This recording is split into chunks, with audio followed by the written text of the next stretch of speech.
हाँ जी,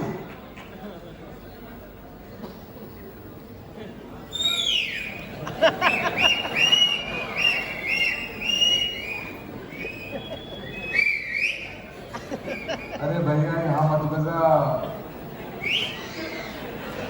निकल जाएगा यहाँ भी टाइम, ठीक है सिटी बजाने में।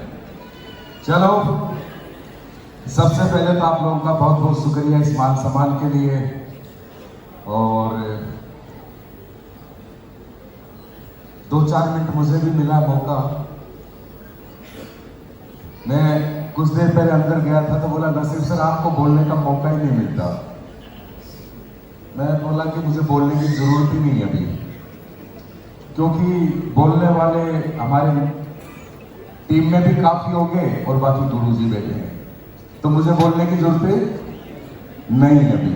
तो 2 मिनट का वक्त मिला है, उसमें बस इसलिए आया हूं कि आज का जो ये रिकॉग्निशन प्रोग्राम है, जो आपके हमारे बीच में कुछ हमारे भाई और बहन आए, जिन लोगों ने आज जिस संस्था पे बिलीव किया, भरोसा किया, आज से 2 साल पहले, 3 साल पहले, 4 साल पहले, 5 साल पहले, यानी जब भी उन्होंने एक विश्वास करके शुरुआत की और आज उन्होंने सामान्य एक रैंक यानी एक लेवल अचीव किया और उनको आज रिकॉग्निशन हुई, तो मैं मेरी तरफ से उन सब लोगों को बधाई देना आया हूँ।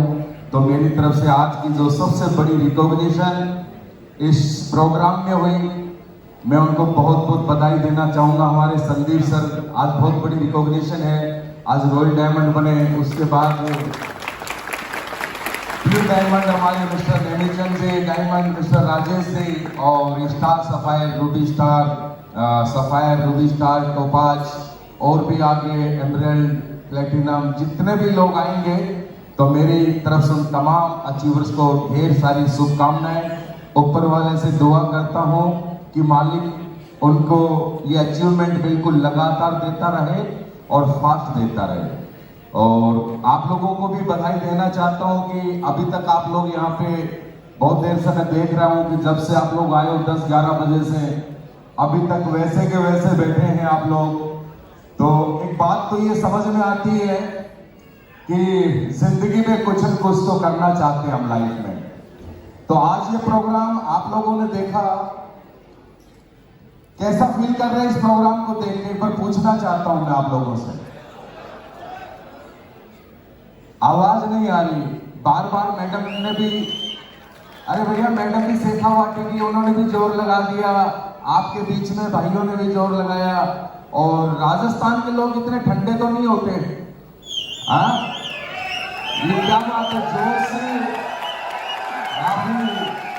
बहुत देर से देख रहा हूं मैं, ऊपर वाले तो खाली सिट्टी मारने में तेज है और कहीं नहीं है। हाँ जोश है कुछ, ऐसा फील करा सकते हैं। आज ये शो लाइव चल रहा है, पता आप लोगों को, ये शो लाइव चल रहा है, पूरा इंडिया देख रहे हैं, बहुत जगह आज। और फिर वो देख रहे होंगे ऐसा कि क्या राजस्थान के लोग बिल्कुल ऐसे शांत है। दिखाओ जरा एक बार राजस्थान वाला जोश, ऐसे पता लगना चाहिए कि नहीं लगना चाहिए, है ना। तो बस मैं यही पूछना चाहता हूं कि जितने भी लोग आपके बीच में आए, देखो संदीप सर आज बिल्कुल कैसे लग रहे थे, बड़े बड़े चेक आ रहे, 60-60 लाख के, 22-22 लाख के चेक, तो लग्जरी कारों की बात हो रही है। कितने लोग चाहते हैं कि ऐसी जिंदगी, ऐसी लाइफ हमारी भी होनी चाहिए? दिल से चाहते हो? तो पहले क्यों नहीं चाहते थे? आज ही चाहते हो या पहले भी चाहते थे? चाहते थे दोस्त, हम पहले भी चाहते थे, ऐसा नहीं है। हम नहीं, हमारे माँ बाप भी चाहते थे, हमारे दादा और दादी भी चाहते थे ऐसी लाइफ। ऐसा नहीं कि आज ही हम चाहते हैं, आज नहीं, चाहते हम पहले से ही है। लेकिन सबसे बड़ी विडंबना ये, सबसे बड़ी प्रॉब्लम ये है, हर आदमी ने एक ही बात बोली है आने के बाद, platform opportunity, platform opportunity, platform opportunity. कम से कम 25 लोग इस भाषा को बोल के गए हैं। मुझे नहीं पता ये बात किसको समझ में आई और किसको नहीं आई, मुझे नहीं पता। किस आदमी का कहां पे दिमाग होगा, किसी का कहीं पे माइंड लगा होगा। बहुत सारे लोग यहाँ बैठे जरूर होंगे लेकिन माइंड पता नहीं घर में होगा। अभी मैडम ने दूध निकाल रही होगी, निकाला नहीं निकाला, सब्जी काटे कि नहीं काटी, किसी का कहीं दिमाग होगा, किसी का कहीं है। लेकिन दोस्त सबसे बड़ी जो बात बोली, मेरी बात को समझना, जिंदगी में कामयाब होना हर इंसान चाहता है और हम भी चाहते थे। हर इंसान के सपने होते हैं, हमारे भी सपने थे और हैं, हमारे बुजुर्गों के भी सपने थे। लेकिन सबसे बड़ी प्रॉब्लम यह है कि एक आम आदमी के पास, मिडिल क्लास आदमी के पास में दो सपने पूरे करने के लिए, जिंदगी को जीने के लिए कोई मौका ही नहीं होता। क्योंकि बचपन से लेके इस देश के अंदर 90% जो पब्लिक है, 90% जो पॉपुलेशन है, इस बात को समझना, मुझे नहीं पता आप कितने पढ़े लिखे हैं, कितने समझदार हैं भाई, ये आप जानते हो, मैं नहीं जानता।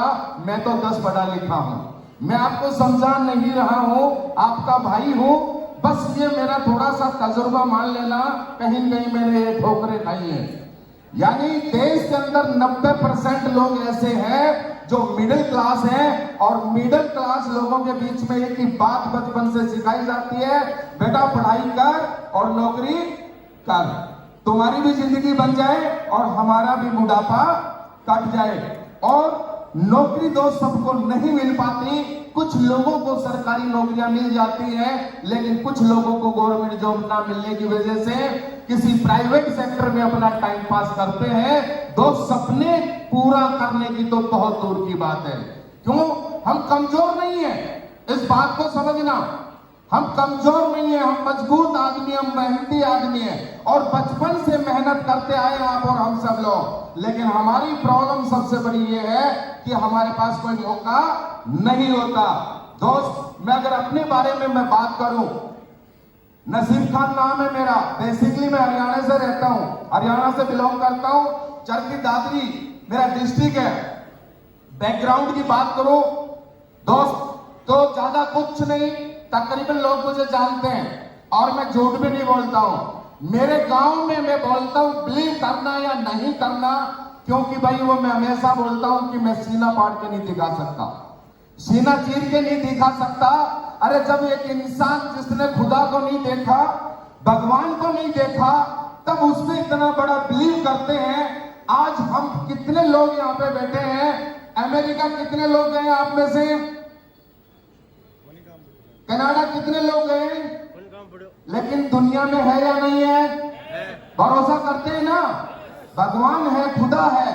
तो दोस्त, इस बात को बिलीव करना कि मेरे गांव में अगर सबसे कोई गरीब इंसान था तो ये नसीब खान था। दीवारों की बात छोड़िए, मेरे पास एक कच्ची झोपड़ी होती थी, पिताजी मेरे मजदूर थे, बीमार रहते थे, और बीमारी किसी के बस की बात नहीं है, बीमार रहते थे। बचपन से ही मुझे सौभाग्य प्राप्त हुआ, लोग बोलते हैं ना सौभाग्य प्राप्त हुआ, और मुझे बचपन से मजदूरी करने का सौभाग्य प्राप्त हुआ। 8 क्लास से मैंने मजदूरी शुरू कर दी थी दोस्त, कभी पढ़ाई करता था, कभी मजदूरी करता था, कभी स्कूल, कभी मजदूरी, कभी स्कूल, कभी मजदूरी, जैसे जैसे खींच खांच करके मैंने 10th पास की। लेकिन दोस्त मैं आगे नहीं पढ़ पाया, जिम्मेवारियां और बढ़ गई, अब मेरा काम करना मेरी मजबूरी बन गई थी, क्योंकि परिवार, मेरे माँ बाप और 2 मेरे भाई, ये मेरी बड़ी जिम्मेवारी हो गई। तो दोस्त, इत्तेफाक से ऊपर वाले ने पता नहीं किसकी वजह से ये सुना कि मैं फौज में भर्ती हो गया, और फौज में भर्ती होने के बाद मुझे ये खुशी हुई कि क्योंकि हमने वो वक्त देखा, कभी रोटी मिलती थी, कभी एक वक्त की मिली, कभी नहीं मिली, शाम को ऐसा इंतजार करना पड़ता था कि आज का चूल्हा कैसे जलेगा। लेकिन जब मैं आर्मी में चला गया तब ऐसा एक दिल में तसल्ली हो गई थी कि आज के बाद कभी भूखा नहीं मरना पड़ेगा। तो दोस्त, 22.5 साल नौकरी की मैंने, एक कच्चे मकान था मेरे पास, बिलीव करना उसमें भी पानी टपकता था। आप लोग राजस्थान के समझते इस बात को, पानी टपकता था। बट जैसे जैसे जिंदगी को झेलते गए, इस दुख तकलीफ को झेलते गए, और लोग बोलते हैं ना, ये मेरा रिश्तेदार, ये मेरा भाई, ये मेरा दोस्त, कोई किसी का नहीं होता। हमारे परिवार में, रिश्तेदारी में बहुत सारे मजबूत लोग थे, लेकिन किसी ने साथ नहीं दिया। इस बच्चे में बहुत बड़ी तकलीफ थी, लेकिन जैसे तैसे करके दोस्तों ये आज क्यों बताना चाह रहा हूं, मैं इसलिए बताना चाह रहा हूं, कुछ लोग मजे लेने के लिए आए होंगे, कुछ लोग सिद्धि बजाने के लिए आए होंगे, कुछ लोग टाइम पास के लिए आए होंगे, लेकिन कुछ लोग मेरे जैसे भी होंगे जो भी बैठे हैं यहाँ पे, कुछ लोग मेरे जैसे भी होंगे दोस्त। Thank you. आर्मी में गया, 22.5 साल नौकरी की, लेकिन मजबूरी, अकेला कमाने वाला, पिताजी बीमार, भाई छोटे, दोस्त कोई प्रॉपर्टी नहीं, कुछ नहीं था हमारे पास। एक सैलरी आती थी उस टाइम में, बहुत सारे आर्मी वाले लोग बैठे होंगे, वो सैलरी भी इतनी नहीं होती थी। जब आता था तो दूध का, सब्जी का, अनाज का, क्यों मेरे पास खेती भी नहीं थी, जो पैसा लेके आता था उसी में चला जाता था। जब 1 महीने की छुट्टी या 20 दिन की छुट्टी काट के जाता था मैं, तो मैं कर्ज में ही वापस आता था कि वापस जाने के बाद मुझे पैसा भेजना पड़ेगा। 22.5 साल नौकरी की दोस्त, 22.5 साल नौकरी करते करते जब मैं रिटायरमेंट, तो आना ही पड़ता है, मैं रिटायरमेंट आया, 16.5 लाख रुपए लेके आया। 4 लाख रुपए मेरे कर्जे में गुजर गए, 4 लाख रुपए मेरे कर्जे में गुजर गए। मेरे गांव में मैंने बहुत ही 2 मकान बनाए। मैं कसम ऊपर वाले की खा के बोलता हूं, बिलीव करना यार, आज भी मेरे मकान जो है मेरे गांव में, उसको आज भी एक को प्लास्टर नहीं है, वैसे का वैसा ओपन ईंटें हैं। मैं झूठ नहीं बोलता हूं। कुछ लोग मेरे गांव में गए हैं, एक दलील सिंह राठी बेटा होगा जो मेरे गांव में जाके आया, जो रेवाड़ी से है। मैं झूठ नहीं बोलता, आज भी मेरा घर वैसे का वैसा है। दूसरा मकान मैंने बनाया, लेकिन दोस्त इसके अलावा एक खोजी इंसान क्या कर सकता पूरी जिंदगी परिवार को पालते पालते। मेरे पास कुछ नहीं था। मैं आया रिटायरमेंट, सोचने लगा यार नसीब क्या होगा। 2 छोटे भाई, पिताजी एक्सपायर हो गए, भाइयों के पास कुछ नहीं है, मजदूरी करते हैं, इनका क्या करें। दोनों मकान दे करके, और दोस्त मेरे एक विजन, एक माइंड में मैंने लिया कि यार चल यहां से चलते हैं, राजस्थान झुंझुनू रहेंगे, क्योंकि मैंने सुना था कि वहां पर सीकर, कोटा, राजस्थान में बहुत अच्छी पढ़ाई होती है। 2 बेटे हैं, इनको अच्छे से पढ़ा लेंगे। वही सोच मेरी थी कि बच्चे नौकरी लग जाएंगे तो इनका भी काम अच्छा हो जाएगा, अपना भी टाइम पास बढ़िया हो जाएगा। तो झुंझुनू आया, और झुंझुनू आने के बाद मेरे मामा जी के साथ मैंने काम की शुरुआत की। वो नगर परिषद में ठेकेदारी का काम करते थे। करते करते मेरा टाइम बीतता गया। सुबह 4 बजे उठ के जाता था। मामा जी सफेद कुर्ते पजामे पहन के ठेकेदार थे, और मैं 4 बजे उठ के जाता था। क्रेशर पे मैंने सामान भिजवाना, पूरा दिन साइड पे रहना। मात्र 15,000 रुपए मिलते थे, 12,000 रुपए मेरी पेंशन थी। और मैं आप लोगों को क्या बताऊं, हकीकत में आप लोग हंसोगे, सुबह 4 बजे जाता था, रात को 12 बजे आता था। पहले तो कलर मेरा है ही ऐसा, और जब शाम को वो क्रेशर और सीमेंट में भर के आता था तो घर वालों डेली पहचानना बंद करते थे। समझ में नहीं आती थी ये सुबह गया वही है क्या, मजबूरी थी। ऐसे चलता गया काम, लेकिन बहुत दुखी था, बहुत चिंता थी, और टेंशन इतनी थी कि ये कैसे काम चलेगा यार। बच्चों की शादी नहीं कर पाए, बच्चों को मकान नहीं दिया, पूरी जिंदगी मजदूरी हमने कर ली, नौकरी हमने कर ली, अब होगा तो क्या होगा।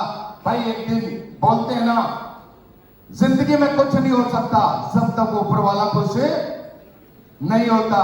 क्या पता यार किसके कर्म से, किसकी दुआ से, किस हमारे बुजुर्गों ने, या किसकी क्या दुआ लगी, इत्तेफाक से बोलते रहे कि ऊपर वाला, लोग बोलते हैं ऊपर वाला देता छप्पर फाड़ के, ये टूटने वाला नहीं है, ये नहीं टूटेगा, किसी की छत टूट के नहीं आता। जब अगर हम ऊपर वाले से ज्यादा अरदास करते हैं, रो के गिड़गिड़ा के मांगते हैं, वो देता जरूर है। तो किसी न किसी ने, मेरे परिवार ने, मेरे बच्चों ने, मेरे माँ बाप ने हमारे लिए दुआ की होगी, और ऊपर वाले ने सुना तो एक मौका भेजा। मैंने पहले बोला था कि जिसके बारे में बोलते हैं अपॉर्चुनिटी, और वो अपॉर्चुनिटी मैं बोलता हूं दोस्त कोई और नहीं, मेरे पास कोई शब्द नहीं, वो अपॉर्चुनिटी देने वाले, वो प्लेटफॉर्म देने वाले हम सबके महागुरु मिस्टर महिपाल गुरु जी के लिए पर जबरदस्त ताली होनी चाहिए, जबरदस्त ताली होनी चाहिए दोस्त। दोस्त इन्होंने मौका दिया मुझे, झुंझुनू आए, प्लान दिखाया, और जैसे लोग बोलते हैं ना, लोग बहुत सारे बहाना बनाते हैं। यहाँ बैठ के कितने लोग पहली बार आए मैं जो आज तक ये प्रोग्राम नहीं देखा और AWPL के बारे में कुछ नहीं जानते, पहली बार। कितने लोग, 80% लोग बैठे हैं। लेकिन फिर मैं बोलता हूं, जाने के बाद जब आप लोगों से मुलाकात करेंगे ना, टाइम नहीं है, पैसा नहीं है, ये नहीं है पूछ के बताऊंगा, ये करके बताऊंगा। लेकिन जिस दिन मैंने प्लान देखा, मैं बोला नसीब रियली में ये इंडस्ट्री आज ये मौका है, और कोई ऑप्शन है ही नहीं, और कोई ऑप्शन नहीं है जहां से तेरी जिंदगी बदल सकती है। लेकिन इत्तेफाक की बात, मैं एग्री हुआ, मैं खुश हुआ कि नसीब यहां से जिंदगी बदलेगी, अब तेरा मजा आएगा। अब मैंने जिस प्लान को देखा ना, इस प्लान को, अरे लगता क्या है 15,000, 20,000, 20,000 में तू 100 करोड़ का मालिक बन सकता है। 15,000 में 15,000 की चाय की ठेला नहीं खुलता, पान पट्टी की दुकान नहीं खुलती, तू कौन से बिजनेस की बात कर रहा है? और यहाँ 15,000 लगा के थोड़े दिन मेहनत करके, जबकि मेहनत आप और हम पूरी जिंदगी करते आए हैं। कौन इंसान है जिसने आज तक मेहनत नहीं की? सब लोग कामयाब बैठे हैं यहाँ पे जो अपने परिवार की जिम्मेवारी चलाते हैं। हर इंसान कामयाब बैठा है। हमने भी अपने परिवार की जिम्मेवारियां निभाई है, उनका पेट पालन पोषण किया है, उनकी जरूरतें पूरी की है। तो दोस्त, काम प्लान में जब सबने बताया नसीब खान 4-5 साल मेहनत कर ले, 4-5 साल मेहनत करके तेरी जिंदगी बदल जाएगी। सर करना क्या होगा? बस 15,000 लगा के शुरुआत कर। मगर सर 15,000 से शुरुआत होती है तो मैं पक्का तैयार हूं। लेकिन गलत फहमी, वहीं पे मेरे मामा जी बैठे थे, वहीं पे साथ में मेरे मामा जी बैठे, और जैसे मैं सुन रहा हूं वैसे वो सुन रहे थे। आप में भी बहुत सारे लोग ऐसे होंगे, एक के दिमाग में आएगा, लेकिन ये पूरा प्रोग्राम देखने के बाद भी बोलेगा चल चल फंसना इन लोगों के चक्कर में, नौटंकी।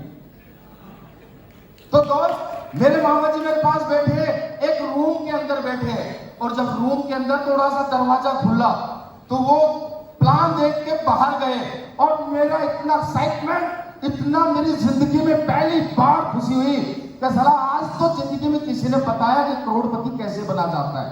मेरे अंदर इतना एक्साइटमेंट, और मेरा मामा जी दरवाजे की वो झरोखी में से कर रहा, मेरा सुन लेते कुछ खास बात बताएगा। मैं भाग के गया, मैं वो सर आ रहा हूं। जब गया, फंसना नहीं, फंसना नहीं। तू फौजी आदमी है, तू अभी आया रिटायरमेंट, बढ़िया ठेकेदारी कर, 15 देता हूं, 17 कर दूंगा, 20 कर दूंगा, तेरे को ठेकेदार बना दूंगा, ये कर दूंगा, वो कर दूंगा। यहां मैं होटल में रहता हूं, डेली मीटिंग होती है, टाई लगा के आते हैं, एक महीने नजर आते हैं, दूसरे नजर नहीं आते। तू अभी आया, तेरे को कुछ नहीं पता, सिविल की पब्लिक मैं जानता हूं, तूने तेरी वहां जिंदगी बताई है। मगर ठीक है, टेंशन मत ले, नहीं करूंगा, माननी पड़ेगी मामा जी की बात, लेकिन मैं मानने वाला, क्योंकि मैं कौन था, और फौजी का दिमाग कहां होता है? कहां दिमाग होता है? घुटने में। अब दिमाग होता तो मैं मान लेता, लेकिन यार के पास दिमाग था नहीं, तो मैंने नहीं मानी। अब मामा जी को पता लग गया, इसने पैसा भी दे दिया, फॉर्म भी भरवा लिए, और वो मेरी मेडिसिन थी, वो भी मैंने जो प्रोडक्ट थे वो भी ले लिए, अपना बैग भर के ले लिया मैंने।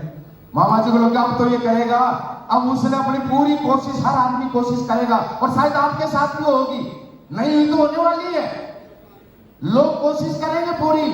अब मेरे मामा जी को लगा ये मानने वाला नहीं है, तो उसने सोचा कि कैसे इसका कल्याण करूं। उसने मेरे बेटे को फोन किया, बोला बेटा तेरे बाप को संभाल ले, तेरे बाप को संभाल ले। बोला दादाजी क्या हुआ? बोला पता लग जाएगा बाद में। बोला दादी जी बताओ तो सही। बोला बाद में पता लग जाएगा, संभाल ले। बोला बताओ तो सही। बोला आजकल वो गलत काम करने लगा। अब जिसके बेटे को पता लगे कि बाप गलत काम कर रहा है तो कैसे लगेगा? और तेरी मम्मी को भी बता देना। बोल दादाजी क्या बात हुई, बता दूं क्या? बोला हाँ दादाजी। बोला तेरा बाप आजकल डॉक्टर बन गया है, तेरा बाप आजकल डॉक्टर बन गया है। एक कंपनी से 2 आदमी आए थे, एक कंपनी के दिल्ली से चल के 2 आदमी आए थे, उनको पता नहीं क्या वो बना के चले गए, और तेरा बाप जो ना उनसे दवाई ले ली है, और अब तेरा बाप जो ना डॉक्टर बन गया, और डॉक्टर बना तो दवाई तो किसी को देगा, हाँ देगा, और दवाई देगा खा के कोई टपकेगा, दवाई देगा खा के कोई टपकेगा। तो बेटा तू सोच ले, तेरी मम्मी को बता दे, पहले तो इसने जिंदगी बिताई फौज में, और अब बच्ची बिताएगा जेल में। बच्ची कहां बिताएगा? जेल में। अब जिसके घर में ये समाचार मिल जाए कैसा माहौल होगा? शाम को गए मेरा भाई, महाभारत से भी भयंकर लड़ाई, वो जैसे WWE बोल रहा था बच्चा, लेकिन कुछ नहीं। मेरे को भरोसा था, सर ने बहुत बड़ा यकीन दिलाया था। बहुत बुरे वक्त देखे थे, बहुत बुरी जिंदगी देखे थे, आगे का सफर नजर आता था। तो शुरुआत की और शुरुआत करके काम करते गए। तकलीफ आई, तकलीफ जिंदगी में नहीं होती है यार, ये चैलेंज होते हैं इंसान की लाइफ में। ये चैलेंज हर इंसान की जिंदगी में आते हैं। सर ने एक ही बात बोली, नसीब खान अगर अपने परिवार को एक अच्छी लाइफ देना चाहता है, कुछ तकलीफ और चैलेंज आएगा और उनको झेलना पड़ेगा। ऐसे इंसान की किसी की जिंदगी नहीं बनती है। गुरुदेव हर जिंदगी को झेलने के लिए तैयार है, हर मुसीबत को झेलने के लिए तैयार है। बस आप हमें गाइड करते जाइए, क्योंकि हम नहीं जानते क्या करना है क्या नहीं। दोस्त मैं इतना ही मैसेज नहीं, मैं इतना ही बोलना चाहूंगा, सर की गाइडलाइन मिलती रही, हमें कुछ नहीं पता था। हम फौजी आदमी 10 पढ़े लिखे थे, ना हिंदी आती ना अंग्रेजी आती, कुछ भी नहीं आता। फौज की भाषा आती, वो यहां चलती नहीं। फौज की भाषा यहां चलेगी क्या? यहां चल नहीं सकती। यहां चलेगी तो सिस्टम खराब। तो दोस्त कुछ नहीं आता था। जैसे जैसे सर गाइड करते गए, चलते गए, कुछ लोग आए, कुछ लोग चले गए, कुछ लोग आए, कुछ लोगों ने सुना, कुछ लोगों ने नहीं सुना। क्या फर्क पड़ता है? कुछ लोग आए, कुछ लोग नहीं आए, कभी काम आहिस्ता, कभी तेज चला। तो मैंने सर को बोला, मैं बोला सर जिस तरीके से सोचा था उस तरीके से काम नहीं चल रहा। कुछ लोग आए, वो छोड़ के भी चले गए। बोला नसीब खान क्या फर्क पड़ता है, छोड़ के चले गए। 150 करोड़ की दुनिया है यार, छोड़ के जाने दे। आने वाले भी तैयार बैठे हैं, आपके जैसे मेरे जैसे आने वाले भी तैयार बैठे हैं। बस एक सर ने बात बोली थी, एक सर ने बात बोली थी, तुम बताओ तुम रुकने के लिए तैयार हो या नहीं, लोग रुके या ना रुके। मैं बोला गुरुजी मैं तैयार हूं। तो बोला याद रखना मेरा वर्ड एक दिन कंपनी का ब्रांड एम्बेसडर बनेगा। ये वर्ड सर ने बोला था। मैं गुरुजी मैं रुकूंगा, मैं रुकूंगा, लेकिन फिर बीच बीच में थोड़ी सी लालच आता है ना, लालच। आज इस काम को कर रहे हैं, बीच में कुछ ज्यादा थोड़ा सा लालच नजर आता तो बोले इसको कर लूं। तो मेरे साथ कुछ लोग थे, एक इन्वेस्टमेंट कंपनी आई, वो बोरी भर भर भगाती थी, पैसे ले जाओ लो, ऐसे भगाती थी। तो वो मेरे साथ अच्छा खासा काम कर रहे थे, वो बोरियों के चक्कर में भागे, बोरियों के चक्कर भागे तो फटाफट पैसे कमाने लगे। मैंने सोचा यार इससे तो ये अच्छा है, यहाँ तो पता नहीं क्या होगा कि नहीं होगा, यहाँ तो फटाफट कर लेंगे, फटाफट कर लेंगे। लेकिन क्या हुआ, टाइटैनिक डूब गया। समझ में आई बात? टाइटैनिक डूब गया। दोस्त वो 2-4 महीने तो रहे, बाद में अभी तक भी गायब है, वो अभी तक भी गायब है। लेकिन हमने दोस्त काम की शुरुआत की, हम ब्रॉन्ज भी बने। क्या बोल सकता हूं मैं दोस्त, कंपनी का 18 लेवल है, ब्रॉन्ज, ब्रॉन्ज से silver, gold, platinum, emerald, topaz, Ruby star, sapphire, star sapphire, diamond, blue diamond, black diamond, royal diamond, crown diamond. आज कंपनी का एम्बेसडर हूं, 15 रैंक कंप्लीट है। 2,500 से शुरुआत हुई थी, 2,500 के चेक से शुरुआत हुई थी, 15,000 देकर के मेरी ज्वाइनिंग हुई थी। 2,500 का पहला चेक था, और आज की अगर मैं बात करता हूं तो महीने के 32 लाख रुपए लेता हूं। कंपनी से 32 लाख रुपए महीना एवरेज आती है, और टोटल अचीवमेंट की बात करता हूं तो 13.5 करोड़ को क्रॉस कर चुका हूं। देश विदेश की बात है, ये गाड़ी मैडम पहले बता चुकी है।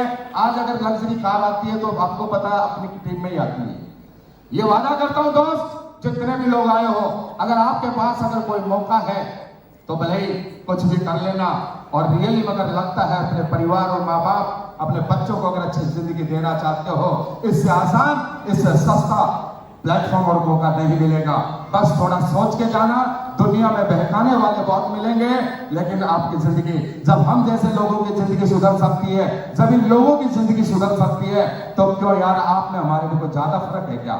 जिंदगी आपकी भी सुधरेगी। लोग आज भी मुझे बोलते हैं, जिन लोगों को मैंने बताया लोगों ने नहीं सुना। लोग आगे बोलते हैं, अरे मेरे पहली गाड़ी, मेरे पास मोटरसाइकिल थी, मोटरसाइकिल थी, मकान नहीं था, झुंझुनू किराए के मकान में आया तो बोला सर, मैंने बताया बहुत सारे लोगों को मोटरसाइकिल थी, तो मैंने पहली कार ली डिजायर। जब डिजायर ली तो उस समय लोग मुझे बोलते थे, मेरे पड़ोसी, बोला भाई किराए के मकान में क्यों रहता है, लोन लेकर के 2 मकान तो बना ले कम से कम। मैं बोला बनाऊंगा यार, लेकिन वही बात आ गई कि मैंने गाड़ी ले ली। जब गाड़ी ले ली तो लोगों ने बोला रियली में फौजी में दिमाग होता ही नहीं, किराए के मकान में पड़ा है और इसकी नखरे देखो, इसने कार पहले खरीदी है, लेकिन उनको ये नहीं पता ये कर क्या रहा है। सुन रहे हो भाई, उनको ये पता नहीं है क्या कर रहा है। तो मैंने कार ले ली। कार ले ली, जब लोग सोचने लगे यार ये क्या करता है। कार लेने के बाद मेरे पास मकान नहीं था, तो दोस्त उसी झुंझुनू में मैंने छोटा सा एक मकान बना लिया 1.5 करोड़ का। तो फिर लोगों को लगा मुसलमान है, कोई 2 नंबर का काम कर रहा है, लोग नजर रखने लगे। अब वो हमारा धंधा ही ऐसा, सारा दुनिया के सारे कुत्ते सो जाते हैं तब हम आते हैं घर में। नेटवर्कर कब आता है? हाँ, 12 बजे के बाद बीवी बच्चे जो गली के कुत्ते टाउं टाउं करते वो सो जाते, तब अकेले आते हैं बैग लेके हम। कोई बात नहीं। तो लोगों को लगा डाउट हो गया कुछ तो है, सुबह जल्दी जाता है रात को लेट आता है। तो गुरुजी ने बोला यार क्या ये डिजाइन लेके घूम रहा है, कुछ लग्जरी वग्जरी ले ले। मैं गुरुदेव बताओ। तो दोस्त मैंने एक रेड कलर की ओडी ले ली। ओडी ले ली तो मोहल्ले वालों को रिश्तेदारों को और डाउट हो गया, अब तो पक्का ही कोई कोई गड़बड़ कर रहा है। लेकिन दोस्त इत्तेफाक से ऊपर वाले के, पता नहीं यार ऊपर वाले की मर्जी है, और मेरी ओडी का अचानक कोई एक्सीडेंट हो जाता है। आज तक मैंने नहीं बताया। तो लोगों को इतनी खुशी हुई जितनी मुझे ओडी लेने की खुशी नहीं हुई। इतने खुश हुए, देखा साला हवा में उड़ता था, अब आया जमीन पे, अब आया सब लोग। लेकिन उनको नहीं पता था तुम्हारा बाप 1 महीने के अंदर रेंज रोवर लेके आ रहा है 1 करोड़ की।